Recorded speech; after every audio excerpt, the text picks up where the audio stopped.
ವೀಕ್ಷಕರೇ ನಮಸ್ಕಾರ. ಇವಾಗ ನಮ್ ಜೊತೆ ಇರೋದು ಶ್ರೀ ವಿನ್ಸೆಂಟ್ ಚಾಮರಾಜನಗರ ಜಿಲ್ಲೆಯಿಂದ ಇದು ಜಿಲ್ಲಾ ಮಟ್ಟದ ಅತ್ಯುತ್ತಮ ರೈತ ಪ್ರಶಸ್ತಿಯನ್ನು ಪಡೆದಿರೋರು. ವಿನ್ಸೆಂಟ್ ಅವರೇ, ನೀವು ಸಮಯ ತಗೊಂಡು ಇಲ್ಲಿ ಬಂದಿದ್ದೀರಾ, ತುಂಬಾ ಧನ್ಯವಾದಗಳು. ಅವಾರ್ಡ್ ಪಡೆದಿದ್ದೀರಾ, ತುಂಬಾ ಅಭಿನಂದನೆಗಳು. ಹೇಗೆ ಅನಿಸ್ತಾ ಇದೆ ಸರ್? ನನಗೆ ಸಂತೋಷ ಅನಿಸ್ತಾ ಇದೆ ಮೇಡಮ್. ನನ್ನ ಇಷ್ಟು ವರ್ಷದ ಕೃಷಿಯಲ್ಲಿ ಇದು ನನ್ನನ್ನು ಗುರುತಿಸ್ತಾ ಇದ್ದಾರೆ ಅಂದ್ರೆ ನನಗೆ ತುಂಬಾ ಸಂತೋಷ ಇದೆ. ನಿಮ್ಮ ಈ ಜರ್ನಿ ಬಗ್ಗೆ ಒಂದ್ ಸ್ವಲ್ಪ ನಮ್ಮ ವೀಕ್ಷಕರಿಗೆ ಕೇಳ್ಕೊತೀವಿ. ಯಾಕಂದ್ರೆ ನಾವು ODP ಸಂಸ್ಥೆಗಳಿಂದಾನೇ ಸಾವಯವ ಕೃಷಿಗೆ ಬಂದಿದ್ದು ಮೇಡಮ್. ಅವ್ರ ಕಡೆನೇ ನಮ್ಗೆ ಹೆಚ್ಚು ಉತ್ತೇಜನ ಕೊಟ್ಟಿದ್ದು ODP ಸಂಸ್ಥೆನೆ ಮೈಸೂರಿಂದ.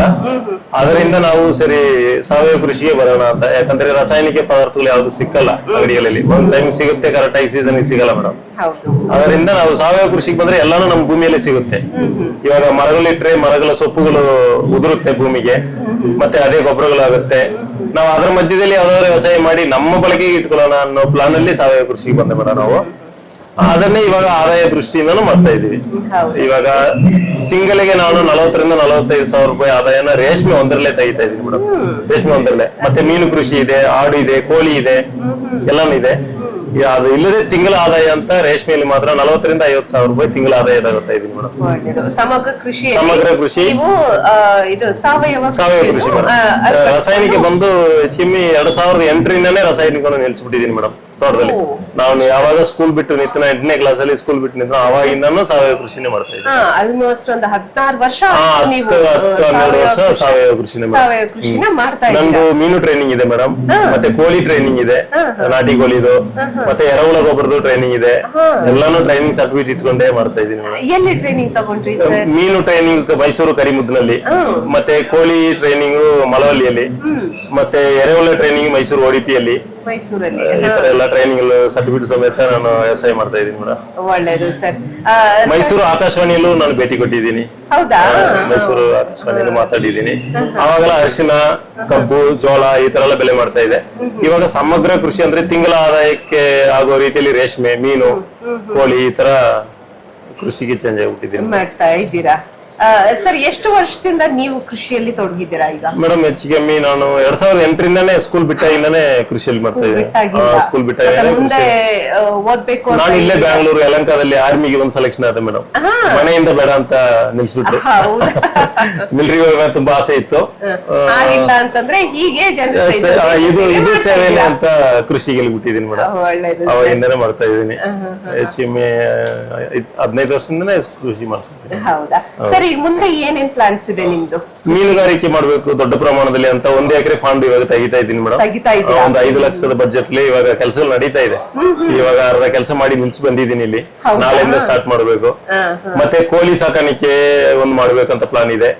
ಮತ್ತೆ ಗೌಜನ್ ಅಕ್ಕಿ ಮತ್ತೆ ಗುಡ್ಗಾಡ್ ಅಕ್ಕಿ ತಮಿಳ್ನಾಡಲ್ಲಿ ಸಿಗುತ್ತೆ ಮರಿಗಳು, ಅದನ್ನು ಒಂದು ಫಾರ್ಮ್ ಮಾಡೋಣ ಅಂತ. ನಾನು ನಮ್ಮ ಮಿಸ್ಸಸ್ ಮೈಸೂರಲ್ಲಿ ಕಾವೇರಿ ಹಾಸ್ಪಿಟಲ್ ನರ್ಸ್ ಆಗಿದ್ದಾರೆ. ಅವ್ರು ಅಲ್ಲಿ ಇದಾರೆ, ಅವ್ರ ತಾಯಿ ಮನೆಯಿಂದ ಹಾಸ್ಪಿಟಲ್ ಹೋಗ್ತಾ ಇದಾರೆ. ನಾನು ಒಬ್ಬನೇ ಮತ್ತೆ ನನ್ನ ತಾಯಿ ಸಪೋರ್ಟ್ ಇಂದ ಇಷ್ಟನ್ನು ಮಾಡ್ತಾ ಇದ್ದೀನಿ.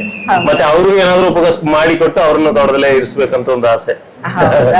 ಒಳ್ಳೇದು ಸರ್. ಈಗ ನಮ್ಮ ಯುವ ಜನರಿಗೆ ಏನ್ ಸಂದೇಶವನ್ನು ಕೊಡಕ್ಕೆ ಇಷ್ಟಪಡ್ತೀರಾ? ಯುವ ಜನರಿಗೆ ಅಂದ್ರೆ ಮೇಡಮ್, ಇವಾಗ ಸಾವಯವ ಕೃಷಿ ಮಾಡಿ ನಾನು ನನ್ನ ಸ್ಕೂಲಲ್ಲಿ ಕೂಡ ಇಂಜೆಕ್ಷನ್ ಮಾಡ್ಲಿಕ್ಕೆ ಇದಾಗ ಕಿಟಕಿಯಿಂದ ಜಂಪ್ ಮಾಡಿ ಹೊಡೋಗ್ಬಿಟ್ಟಿದ್ದೀನಿ. ಅವಾಗಿಂದ ಇಂಜೆಕ್ಷನ್ ಇಲ್ಲ ಮೇಡಮ್. ನನ್ನ ಬ್ಲಡ್ ಗ್ರೂಪ್ ಏನಂತ ಚೆಕ್ ಇಲ್ಲ ಇದುವರೆಗೂ. ಇನ್ನ ಇಂಜೆಕ್ಷನ್ ಇಲ್ಲ ಮೇಡಮ್. ಸಣ್ಣ ಪುಟ್ಟ ಗಾಯಗಳಾದ್ರೆ ಅಲ್ಲೇ ಸೊಪ್ಪಲ್ಲಿ ಔಷಧಿ ಮಾಡ್ಕೋತೀನಿ ನನ್ನ ತೋಟದಲ್ಲಿ. ಆಯುರ್ವೇದಿಕ್ ನಾನೇ ಮಾಡ್ಕೋತೀನಿ, ನಾಟಿ ಔಷಧಿ. ಹೌದು, ಇಂಜೆಕ್ಷನ್ ಇದುವರೆಗೂ ಆಗಲ್ಲ ಮೇಡಮ್. ಇಂಜೆಕ್ಷನ್ ಇಲ್ಲ, ಟ್ಯಾಬ್ಲೆಟ್ ಇಲ್ಲ, ಇಂಜೆಕ್ಷನ್ ಇಲ್ಲ, ಯಾವ್ದಿಲ್ಲ. ಜ್ವರ ಬಂದ್ರೆ ಒಂದು 4 ಎಳ್ನೀರು ಕುಡಿದ್ರೆ ಸಾಕು, ಜ್ವರ ವಾಸಿ ಆಗುತ್ತೆ. ಹೌದು ಮೇಡಮ್. ನನ್ನ ಬ್ಲಡ್ ಗ್ರೂಪ್ ಇದುವರೆಗೂ ಯಾವ್ದು ಅಂತ ಚೆಕ್ ಮಾಡಿಲ್ಲ ಮೇಡಮ್. ಇದುವರೆಗೂ ನನ್ನ ಬ್ಲಡ್ ಗ್ರೂಪ್ ಏನಂತ ಚೆಕ್ ಮಾಡಿಲ್ಲ.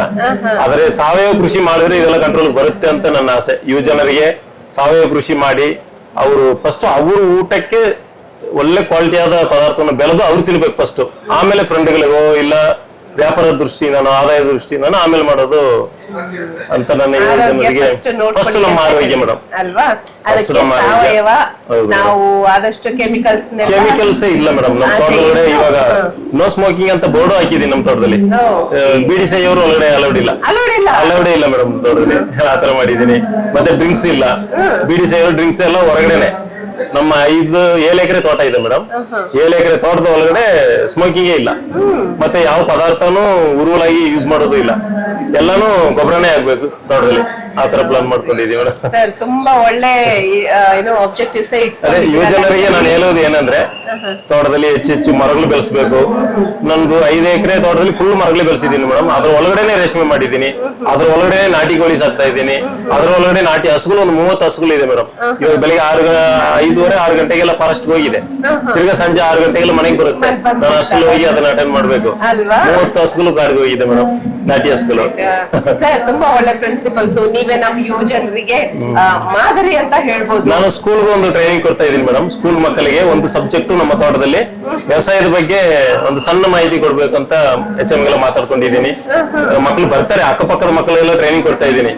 ನೀವು SLC ಅದು ಓದಿದ್ರೆ ಸಾಕು, ನಿಮ್ಮಷ್ಟಕ್ಕೆ ಓದ್ಕೊಂಡ್ರೆ ಸಾಕು, ವ್ಯವಸಾಯ ಗೇಲಿಗೆ ಅಂತ ಎಲ್ಲ ಪ್ಲಾನ್ ಕೊಡ್ತಾ ಇದ್ದೀನಿ ಮೇಡಮ್. ಚಿಕ್ಕದಾಗಿ ಶಾಲೆನೂ ಶುರು ಮಾಡ್ಕೊಂಡು ಶಾಲೆ ನಮಗೋಸ್ಕರ ಇವಾಗೆಲ್ಲ ಎಷ್ಟೆಷ್ಟೋ ಓದಿದ್ದಾರೆ ಮೇಡಮ್, ಕೆಲಸ ಇಲ್ಲ.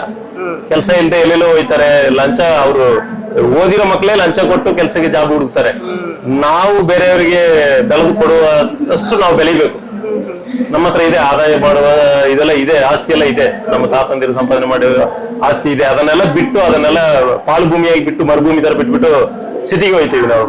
ಸಿಟಿಗೆ ಹೋಗಿ ಅದು ಮಾಡ್ಬೇಕು, ಇದು ಮಾಡ್ಬೇಕು, ಅವ್ರಿಗೆ ಲಂಚ ಕೊಡ್ಬೇಕು, ಇವ್ರಿಗೆ ಲಂಚ ಕೊಡ್ಬೇಕು ಅಂತ ಎಲ್ಲ ಹುಡ್ಕಾಡ್ತೀವಿ. ಅದೆಲ್ಲ ಬಿಟ್ಟು ಅವರ ತೋಟದಲ್ಲಿ ಅವ್ರವ್ರು ಮಾಡಿ ಪಕ್ಕದವ್ರಿಗೂ ಒಳ್ಳೆ ಫುಡ್ ಕೊಟ್ಟು ಮಾಡ್ಬೇಕಂತ ನನ್ನ ಒಂದು ಆಸೆ. ಖುಷಿ ಆಯ್ತು ಸರ್ ತಮ್ಮ ಜೊತೆ ಮಾತಾಡಿ. ತುಂಬಾ ಒಳ್ಳೆ ಸಂದೇಶವನ್ನ ಕೊಡ್ತಾ ಇದ್ದೀರಾ. ಇದೇ ರೀತಿ ಚೆನ್ನಾಗಿ ಇನ್ನೂ ಕೆಲಸ ಮಾಡಿ, ಇನ್ನು ಮುಂದೆ ಬನ್ನಿ, ಇನ್ನೂ ಅವಾರ್ಡ್ಸ್ ತಗೊಳ್ಳಿ ಅಂತ ಆಶಿಸ್ತಾ ಸರ್ ಇಲ್ಲಿ ಬಂದಿದ್ದಕ್ಕೆ ತುಂಬಾ ಧನ್ಯವಾದಗಳು. ಆಮೇಲೆ ತಮ್ಗೆ ಅವಾರ್ಡ್ ಸಿಕ್ಕಿದ್ದಕ್ಕೆ ತುಂಬಾ ಹೃದಯಪೂರ್ವಕ ಅಭಿನಂದನೆ. Thank you madam.